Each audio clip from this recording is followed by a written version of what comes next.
खूप जण नाही टिकत हॉटेल इंडस्ट्रीमध्ये मराठी माणसं. तर काय काय प्रॉब्लेम येतात मराठी व्यावसायिकांना? सगळ्यात मोठा आणि मेजर प्रॉब्लेम जर म्हटलं ना तर तो स्टाफचाच प्रॉब्लेम आहे की टिकत नाही म्हणतात स्टाफ. 10 वर्ष झाली हॉटेल लाईन इथे, 5 वर्ष झाली हॉटेल लाईन इथे, पण स्टाफचा प्रॉब्लेम आहे खूप.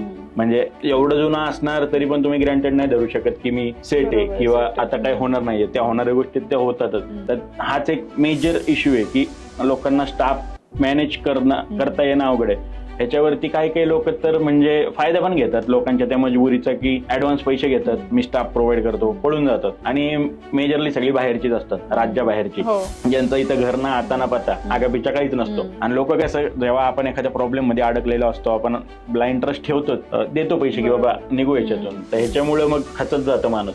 आणि जेव्हा पहिल्याच ट्राय मध्ये असं हे येतं ना, फेलियर म्हणतो आपण की वर्षभर करतोय मी, 2 वर्ष करतोय पण काय होत नाहीये, लाईफ मध्ये मग पुढे ते डेअरिंग करणं पण अवघड होतं. माणूस जरा खचतो त्यावेळी.